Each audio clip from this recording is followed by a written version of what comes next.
सत्यमेव जयते। जय हिंद, जय संविधान। Metro express, नागरिकों की आवाज। शिवसेना के आठ ठाकरे का कल्याण में जोरदार भाषण और कल्याण के नागरिकों ने कल्याण में भव्य और जोरदार स्वागत किया है। शिव सैनिकों में भरपूर जोश भरा था। आइए देखते हैं खास रिपोर्ट।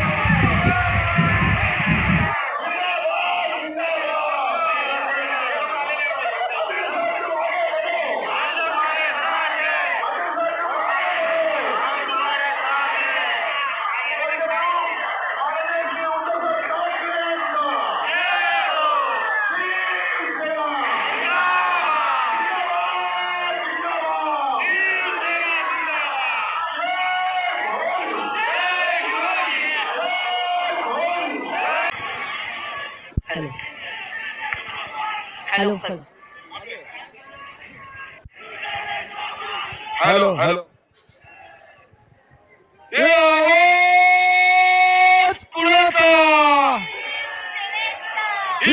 असायला पाहिजे तो बोलवून घेऊन परेड करत कशासाठी?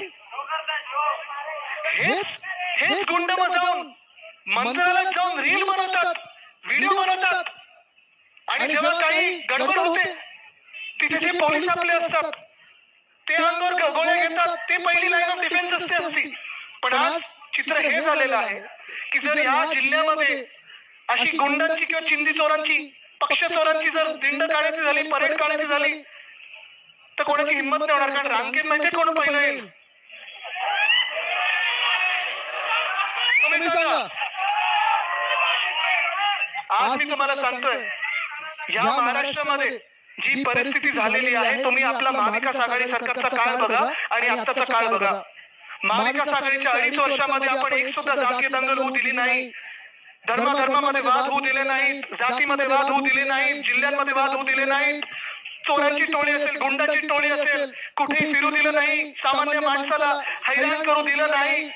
पण आज जे 1.5 वर्षात जे वातावरण झालेलं आहे, 1 2 3 4 5 कितीतरी अशा गोष्टी मोजून दाखवू शकतो. मुळात ज्या मंत्रिमंडळात असे मंत्री बसतात ज्यांच्यावर आरोप झालेले आहेत महिलांवर अत्याचार करण्याचे, आणि जे मंत्री महिलांना शिवीगाळ करू शकतात, हे कॅबिनेट मध्ये मंत्री बसल्यानंतर तुम्ही या मंत्रिमंडळाकडून अपेक्षित तरी काय करू शकता? अजून 1 2 कितीतरी प्रत्येक जणाची कोणाचा एक व्हिडिओ आहे, तो कुठून परवाकडे काही क्लिप निघालेले आहेत.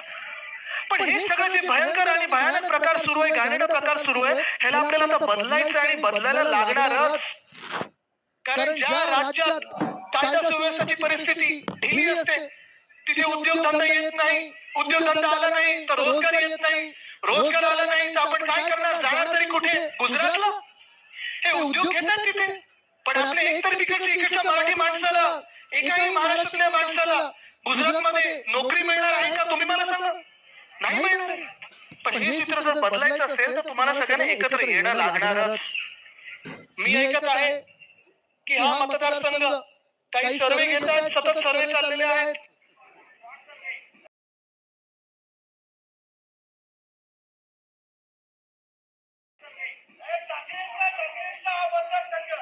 बरोबर, महाराष्ट्र आपलं आहे.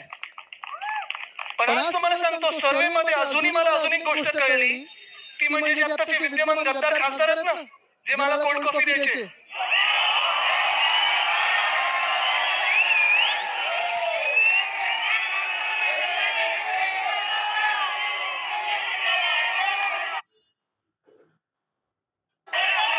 आज मला येताना मी तेच विचारत होतो, अरे कोल्ड कॉफी आज देणार तरी कोण? मला सँडविच तरी देणार कोण?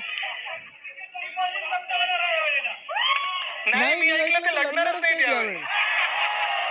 तर आज चॅलेंज देतोय, हिंमत असेल तर कल्याण मधून लढून दाखव आणि जिंकून दाखवच.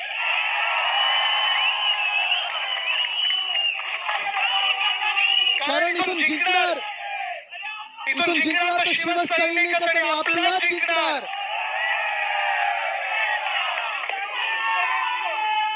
आपल्याला हेच वातावरण मला संपूर्ण महाराष्ट्रात दिसत आहे.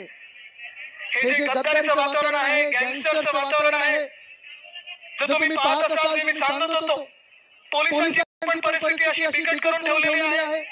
विचारा साहेब, परवा जो फुटेज बाहेर आलं ना पोलीस स्टेशन मधलं जे फायरिंगचं, तसं मग माहीम मधलं फुटेज अजून का बाहेर नाही आलं? माहीम मध्ये पण अशाच आमदारांनी बंदूक चालवली होती, गोळी चालवली होती, पण तिकडचं फुटेज बाहेर नाही आलं. एक तर भाजपची इथे गळचेपी करत आहेत. मी भाजपच्या पण आज कार्यकर्त्यांना विचारतो, इथे काही आले असतील, RSSचे काही कार्यकर्ते असतील की जे भाजप तुम्ही बांधायला निघाले होतात गेल्या 10 वर्षात महाराष्ट्रामध्ये, मग पुणे जिल्ह्यात असेल, कल्याणमध्ये असेल, ठाण्यामध्ये असेल, जो भाजपसाठी तुम्ही विचार करत होता, जे स्वप्न बघत होता, त्याचं आता नक्की झालं तरी काय? इथे मी जेव्हा जेव्हा यायचो आपलं सरकार पण असताना पिता पुत्राचं हेच खेळ चालायचे की आता ते कोण डोंबिवलीमधले आमदारांचे मंत्री झालेत. हा बरोबर आहे ना, मंत्री झालेत आता. आपल्या सरकारच्या वेळी एवढं सेन्सर झाल्याचं की आता यांचा फंड आपण कॅन्सल केला, एवढे गल्ल्यांसाठी फंड घेतलेला, या कामांसाठी फंड घेतला, 500 कोटी आपण त्याचे रद्द केले, अमुक माणूस त्याचा फोडला, तमुक माणूस त्याचा फोडला. आज मी त्या भाजपच्या आमदारांना, खासदारांना, मंत्र्यांना सगळ्यांना विचारतोय की इथे भाजपची गळचेपी होते की नाही. बरोबर आहे, स्वतःचा आमदार खेचून घेतलेला त्यांनी. आणि तसंच पुण्यामध्ये झालेलं आहे. पुण्यात 10 वर्ष पुणे जिल्हा तरी बांधला, राष्ट्रवादी शिवाय लढलेला, राष्ट्रवादीच्या विरोधात लढले, आणि आता पालकमंत्री कोण बसवले तिथे? मग कशासाठी तुम्ही लढत आहात? कोणासाठी तुम्ही लढत आहात? महाराष्ट्राला बदनाम करण्यासाठी? हे चित्र बेकार होत चाललेलं आहे. एवढं भयानक होत चाललेलं चित्र की आपल्या राज्यामध्ये नवीन उद्योजक विचार करत आहेत की आपल्या राज्यात उद्योग आणायचे की नाही. कारण जर गँग लीडरच मुख्यमंत्री म्हणून जर बसले असतील तर तुम्ही जाण कोणाकडे, न्याय कोणाकडे मागणार? खरं तर ताकद पहिली पोलिसांना दिली पाहिजे. हे सगळे जे गँगस्टर तिकडे फिरायला मंत्रालयापर्यंत पोहोचायला लागलेले आहेत. जर मुख्यमंत्र्यांमध्ये नागरिकांना स्वतःला गेलं नाही पाहिजे. मला आठवतंय माझ्या आजोबांची वंदने इंदिरा सम्राट बाळासाहेब ठाकरेंची, तेव्हा पण असेच गँगवर सुरू झाले होते, आणि महाराष्ट्र जर साफ केला असेल तर त्या एका व्यक्तीने साफ केला आणि सुरक्षित केला. पण ज्या राज्यामध्ये सत्ताधारी आमदार पोलिसांना कानाखाली मारतो, हे टीव्हीवर दिसतं, पण त्या आमदारांवर कारवाई नाही होत. ज्या राज्यामध्ये सत्ताधारी आमदार पोलीस स्टेशन मध्ये जाऊन गोळीबार करतात पण तिथे काही कारवाई होत नाही.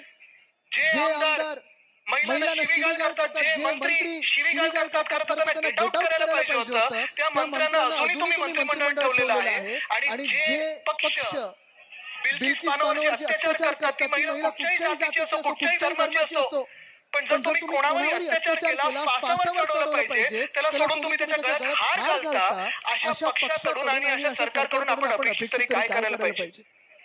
न्यायाची अपेक्षा करायची, कायद्याची अपेक्षा करायची. किती दिवस आपण असं गप्प बसणार? किती दिवस आपण शांत राहणार? जो राग आहे तो मनात तुमच्या आहे की नाही, की आपला महाराष्ट्र बदनाम होतोय, हा राग तुमच्या मनामध्ये आहे की नाही? तुम्हाला कुठेतरी दुःख वाटत आहे की नाही की जो महाराष्ट्र आपल्या सुजलाम सुफलाम होत होता, जो महाराष्ट्र एका सुवर्ण काळाकडे आपण नेत होतो, तो महाराष्ट्र बदनाम होत चाललेला आहे. काळे अंधकार दिवस दिसायला लागलेले आहेत. हे तुम्हाला दुःख कुठे ना कुठेतरी देतं की नाही? कारण आजपासून आपल्याला एक निश्चय करायचा, निर्धार करायचा की आता जे जिंकतील, नगरपालिकेपासून, ग्रामपंचायतीपासून ते दिल्लीपर्यंत, दिल्ली ते गल्ली, जे आपण निवडून देऊन नागरिक म्हणून ते महाराष्ट्र हिताचेच आमदार, खासदार आणि आपण ग्रामपंचायत सदस्य निवडून दिले पाहिजे, नगरसेवक निवडून दिले पाहिजे. आज इथे सगळ्यांनाच मला पेटून आणि बघून बरं वाटत आहे की तुम्ही सगळे इथे निडरपणे लढत आहात. ही जिद्द आपल्याला दिसायला पाहिजे. विचारे साहेबांबद्दल कौतुक करायचं तर किती करायचं? ठाण्यात त्यांचा जो लढा सुरू आहे, आणि आपण सगळेच इथे म्हणजे सगळेच अगदी आपण पण, हे सगळे वाघ आहेत आपले, आणि ह्या वाघांवर अजूनही प्रेशर टाकलं जात आहे. आज बघा वायकर साहेबांवर प्रेशर टाकलं जात आहे की तुम्ही भाजपात या, मेंदेमध्ये जा, नाही तर तुम्हाला आत टाकू, रविवारपर्यंत जा, नाही तर तुम्हाला आत टाकू. हे ईडी, आयटी, सीबीआय यांचे जे मित्रपक्ष आहेत ना भाजपाचे, जे सगळे त्यांच्यावर दबाव टाकायला लागले. राजन साहेबांवर टाकतात, किशोरीताईंवर टाकतात, आणि तिथे असे दबाव टाकले जात नाही. तिथे गुंड पाठवून नागरिकांना, लोकांना, सामान्य नागरिकांना हैराण केलं जात आहे. पण आपण घाबरणारे नाही आहोत, आपण झुकणारे नाही आहोत. आपलं नाव महाराष्ट्र आहे. हे तय केलं, ठरवलं तर छत्रपती शिवरायांचा महाराष्ट्र समोरून कितीही मोठे हे महाशय आले, महाशक्ती आली, तरी ताकद आपल्यात आहे की निवडणूक ज्या मिनिटाला येईल आपल्याकडे आपल्या दारात हजर होईल तेव्हा तुम्ही जे बटन असेल तुम्हाला माहिती कुठचं दाबायचं.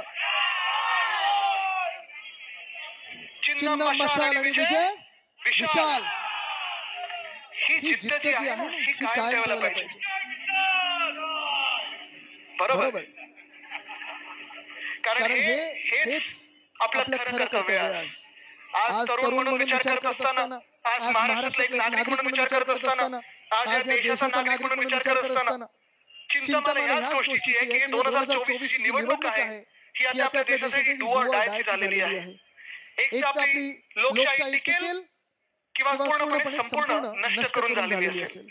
आज आपण पाहताय आपल्या महाराष्ट्रामध्ये साधारणपणे 30 महानगरपालिका अशा आहेत जिथे निवडणूकच घेण्याची यांची हिंमत झालेली नाहीये. 40 गद्दारांच्या सीट अशा आहेत जिथे यांची निवडणूक घेण्याची हिंमत झालेली नाहीये. खासदार पण असे आहेत जे घाबरट आहेत, जे डरपोक आहेत, निवडणुकीच्या वेळी सीट बदलण्याचा विचार करतात पण इथून लढण्याचा विचार करत नाहीयेत, पण निवडणुकीला सामोरे जाण्याची तयारी नाहीये. मी ऐकत होतो की कोणातरी त्यांच्या जवळच्या कार्यकर्त्याला गोळीबार झाला म्हणून ते साजरा करणार नाही, दिल्लीतून झाले दमन. कोणाबरोबर झाले पार्टी मी सांगत नाही, कारण घर फोडणारे आपण नाही होत. जाऊ दे, त्याच्यात आपल्याला जायचं, त्यांच्या घरात जायचं नाहीये. पण मूळ गोष्ट हीच आहे. मी तुम्हाला पुन्हा एकदा विचारायला आलेलो आहे की हे जी गुंड आहे, जी गुंडगर्दी आहे, ही संपायला तुम्ही एकत्र येणार की नाही? जे महाराष्ट्राला बदनाम करणारे आहेत त्यांना संपायला तुम्ही एकत्र येणार की नाही? हे जे चिंधी चोर आहेत, जे पक्ष चोर आहेत, त्यांना तुम्ही घाबरणार की उत्तर देणार? दिल्लीवर कितीही मोठी शक्ती तुमच्या अंगावर आली तरी तुम्ही त्याला आडवं करणार की नाही? तुम्ही महाराष्ट्र म्हणून एकत्र येणार की नाही? जात धर्म सगळं विसरून आपण आपल्या राज्यासाठी एकत्र येणार की नाही? आपण आपल्या संविधानासाठी एकत्र येणार की नाही? आपण आपल्या ताकदीसाठी एकत्र येणार की नाही? आणि सगळं सोडा, तुम्ही तुमच्या स्वतःच्या सुरक्षेसाठी एकत्र येणार की नाही? ही ताकद जी आहे ना, ही ताकद एकवटली तर तुम्हाला कोणीही वाकडं करू शकत नाही, तुमच्या समोर कोणी वाकडं जाऊ शकत नाही. हे आज तुम्हाला मी सांगायला आलेलो आहे. आज मी तुम्हाला एकच सांगतो, की उद्धव साहेब आणि मी दोघं आम्ही तुमच्यासाठी लढत आहोत. तुम्ही आम्हाला सपोर्ट करणार की नाही? तुम्ही आम्हाला सांभाळून घेणार की नाही? काय आपल्याला ढाल म्हणून कोणी नकोय. अंगावर वार घ्यायला आम्ही आहोत. तुम्ही आमची तलवार बनणार की नाही? बनणार. मला सगळ्यांनी हात वर करून किती तलवारी माझ्या समोर आहेत.